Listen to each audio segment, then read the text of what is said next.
Maayong adlaw kaninyong tanan nga nagpaminaw karon, ning tulumanon kini ang akong suliran. Ilabi na kaninyo Dr. nga Obra ug Attorney Elaine Bathan. Ingon man sa mga artista nga maghatag og kinabuhi ning akong suwat suliran. Ako si Joanne, 25 years old. May kaipon ug may duha ka mga anak. Taga Baybay Leyte. Punto legal kining akong suliran. Kabahin kini sa apelyado sa akong kaipon. Lahi man gud ay niyang apelyado siyang NSO. Aron inyong hisabtan, sugdon ko sa dihang dito pa mi sa Manila manarbaho.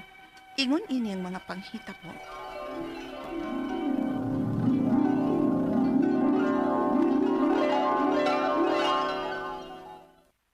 Ha? Muli ka sa inyo sa Leyte? Mao maingon ni mama. Papaulion na lang kuno ko sa amo karon nga nabuntis na ko. Aron kuno iya ko maatiman. Unya ako? O, din lang ko sa Manila. Kay magtrabaho man ka. Uy, di lang ko uy. Kuyog lang ko nimo. Ha? Laay kay dinhi nga ako ng usa. Ug di sa ko ganahan nga muli sa amo sa Cavite kay dili man kasi nabot sa bagong asawa ni Papa. Mawag ganing anhi ko sa Manila aron manarbaho na lang. Kay dili ko ganahan sa amo. Ug usa pa. Dili man sa si Papa ang taga didto gud. Ang bag-o man niyang asawa. Joan, wala mo ko ilaing pamilya. Ug diya jud ako nakita nimo ang usa ka pamilya. Ilabi na karon nga may umabot na ang anak. Pumukuyog na lang ko nimo sa inyo sa Leyte. Adto na lang ko sa inyo mangitag bagong trabaho.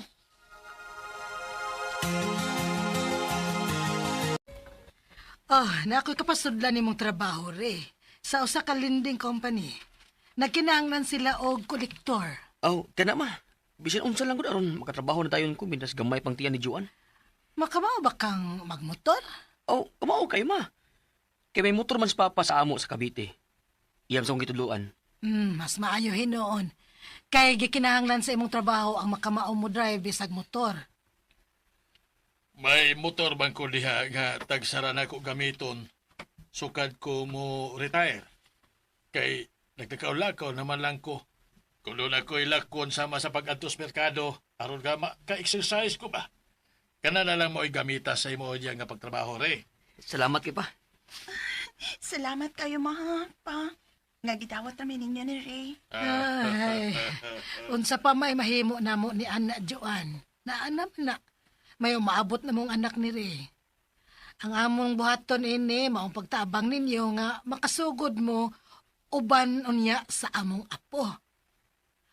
Kano sa kamandayo niya mga anak Joan?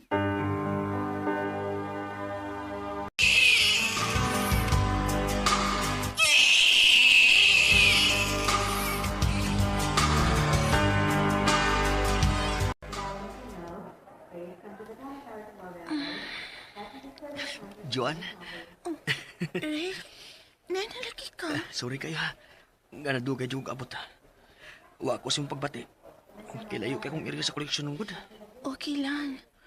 Dali raman sab kong nanganak. Wara kay kong maglisod-lisod. Wa ko lisod-lisod sa itong anak. Normal ko ra siyang ipanganak. Bitaw dapat jud unta. Nga diha ko sidang nagsakit na imong tiyan. Ako'y muhapuhap sa imong tiyan ug bat-ang kumusakit na. Ug ako'y nagdani mo dinhi sa ospital. Anya, unsa nga may sign nga karong adlaw na mo gawas ang atong anak bi.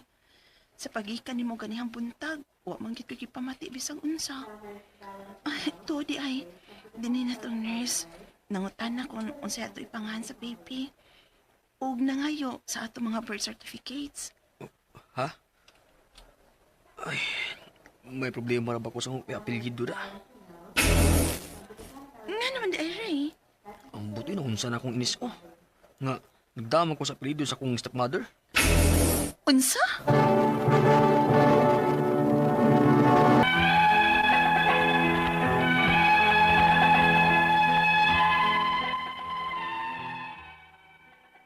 Ang ingon sa akong kaipon, dihang nag-grade 8 pa siya, iyan ang nadiskobrehan nga nagda siya sa apelyido siyang stepmom, kay gipangayuan man siyang NSO sa ilang maestra. Unya, dili sila maayog relasyon siyang stepmom, maong wa na siya magpakisayod kung ngano. Pero ang gidaan niyang apelyado sa tanan niyang mga ID o sa iyang pag-eskwela, apelyado sa iyang papa. Maong wa na ni siya motiwas og eskwela, tungod siyang kalibog, ug dili pod maayo iyang relasyon sa iyang stepmom ug sa iyang papa. Unya, Nangutanan ako ana sa akong mga kaila ba, ug kaliwat ni Papa. Basing kuno gipalit register ko ng akong stepmom. ha? Bitaw ang budyo na nila giunsa na nila. Soy ko nung pangutanas papa nimo. Ida, di ko Wala may magtagad na niya. Kay mas gilabanan man niya akong stepmom kinako.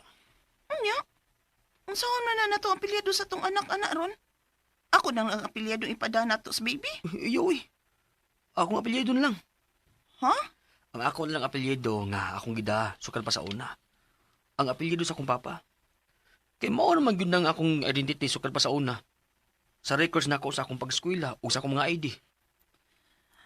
Unya, gipangitaan man lagi ta sa tong mga NSO unsaon man na. Ay da, musugot lagi na sila. Ing na lang nga, magkuha raon niya ako. Kada lang sa akong ID nga atong ipakita sa ospital. Unsa?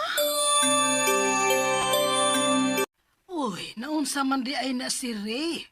Questionable di ay ang pagkatao ni Ana. Ang apelyido lang ni Ray mauy, ugay labot ang iyang pagkatao. Mao gani na ibuot na akong ipasabot. Kay buutan baya unta ng bataa. Dili lang maayo o kagahapon. Mao gani ma. Mao naluoy ko pag ingon niya nga mukuyog siya nako. Kay wa siya klarong pamilya.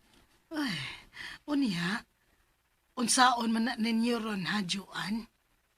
Unsa man gawin i-apelyido sa bata? Ang iya ko no apelyido ma, nga apelyido siyang papa. Was kang isura anak ka kung maminyo na mo, Joan. Kung magpakasal na mo. Kung makalusot mo ni Ana nga maparehistro ninyo ng anak ninyo nga way birth certificate si Ray. Sa pagpakasal unya ninyo. Dili ka na mahimo oy, Joan. Pangitaan gid mo ana sa inyong mga birth certificate. Ipausab na lang ng NSO ni Ray. Pwede din na ma.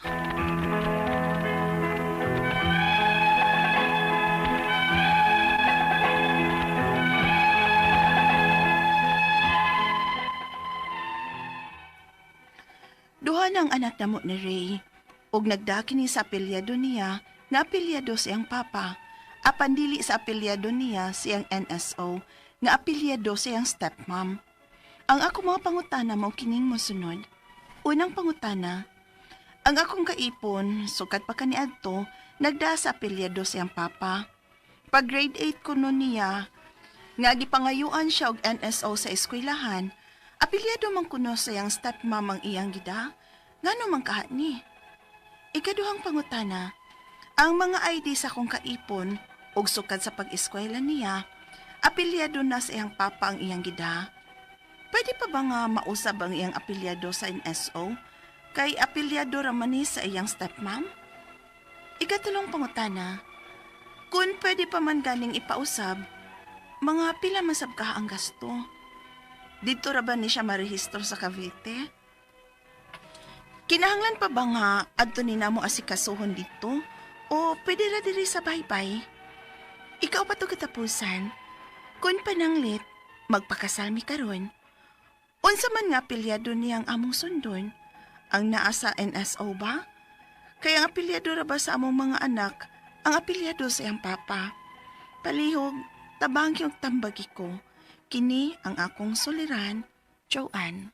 Mayong adlaw mga suking tigpaminaw kini si Attorney Elaine Bathan. Ug ako guys ang mohatag ninyong tambag, tubag, solusyon, kalinawan sa inyong mga pangutana, mga problema na may punto legal. Ang mga medical nga mga pangutana ninyo ay mo kabalaka. Of course, ang ako ang partner nga si Dr. Rene Obra ang mutubag ana guys ha. Ay namog kabalaka, ay mo pagduha-duha, di maikog, di mauwaw. Please ipadala ang inyong suwat sa suliran_612@yahoo.com or sa ato ang Facebook account nga kiniyang akong suliran official writers page. Pwede sad atong ipadala sa 3rd floor Jose R. Martinez Building, Osmeña Boulevard, Cebu City. Mao na no guys, hinay-hinay lang yun no. Ato ag yung paningkamutan nga kanang ato ang paningkamutan nga always no dili ta magsigig pada sa ato ang mga problema. No, dili ta magpadala sa ato ang mga giagian in life and ato ang hunahunaon nga mulabay ra ni pagsubok ra ni, no?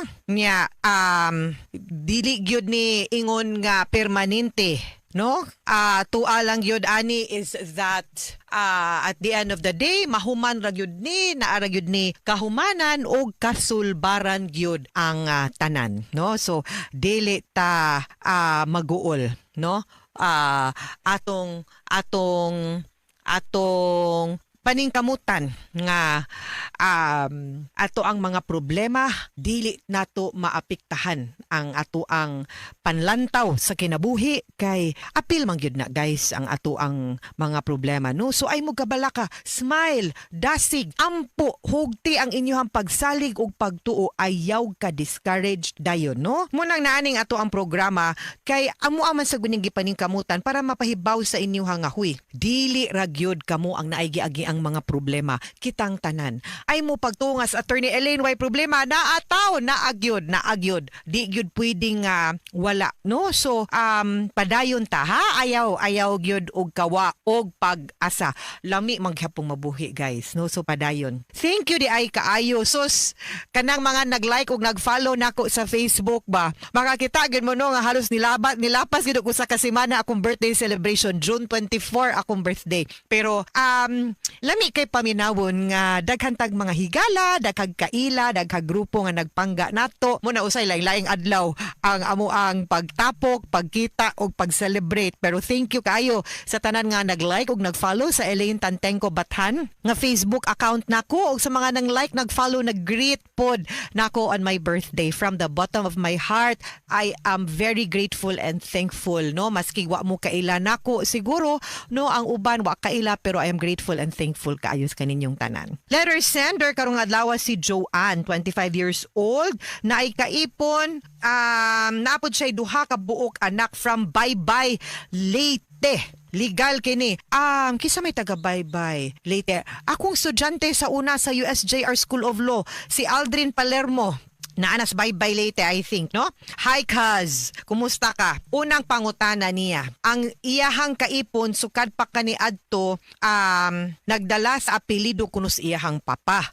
Pag grade 8 kuno niya, gipangayuan siya NSO sa eskwelahan. Apelido man sa iyahang stepmom ang iyahang gidala. Ngano ka ni? Nasayop siguro na og fill out ang iyahang NSO nga birth certificate or na late registration, wa nagkadimao kay usahay kang dili gani inanak kasuhito sa pag-fill out sa ato ang mga birth certificate, di gyud na magkadimao, no? So naalang gyud siguro nay sayo, pero pwede man na natong ma-corrected ang iyahang records. Ikaduhang pangutana, ang mga IDs ako ang kaipon ug sukad pag-eskwela ang apelyido gyud sa iyang papa ang gidala. Pwede pa ba na mausab ang iyang apelyido sa iyang NSO kay apelyido raman ni sa iyahang stepmom? Of course, naagyoy way para mausab na, no? Ilisan ta na ang apelyido sa sakto nga apelyido which is sa iyahang papa. Need lang yun niya nga moadto sa local civil registrar kung asa na rehistro ang iyahang birth certificate or ang iyang record of birth, no? Nanay mga requirements kung unsang mga dokumentuha ang kinahanglan dalhon ug ipakita para ma-supported. You know, you can actually visit sa ilahang website, no? NSO or PSA or sa local civil registrar para ma-check niyo unsay mga dokumentong kinahanglanon ninyo, no? Ikatulong pangutana, pwede pa man ganing mausab mga pila sad kaha ang magasto. Didto ra ba siya marehistro sa Cavite? Kinahanglan ba nga adto namo asikasuhon didto or pwede ra diras Baybay? Actually, I think no, pwede na gyud na nga mag-coordinate lang sa Baybay Leyte nga local civil registrar, no, para ma-check kung unsaon pag-change ug unsa mga dokumentuha ug unsa ilang assistance nga mahatag. I think pwede na sa una lisod, no, pero karon murag pwede na mag-coordinate ra ang mga local civil registrar. Ikaupat ug katapusang pangutana, kung pananglit magpakasalmi karon unsa mang apelyido niya nga ang among sundon, ang naa sa NSO ba kay ang apelyido ra ba na sa akong raba sa among anak apelyido sa iyang papa, dapat ang iyahang gamiton na ang kanang iyahang apelyido sa iyang papa kay sayop man ang iyang birth certificate. So ang saktong apelyido ang dalhon para usa na lang ang inyuhang usbon ang iyaharang birth certificate. Kay kung ang iyang birth certificate karon nga sayop ang inyong gamiton duha na pod inyong usbon, ang marriage contract or marriage certificate ug ang birth certificate. So ang gamita gyud is ang saktong apelyido ha. Kay magkadubli-dubli gyud na. Okay? Ang sayop niya doble na pod atong ipausab, lisod na. Mga suking tigpaminaw hinaot unta nga naamoy na kutlo na pagtulunan karong adlaw.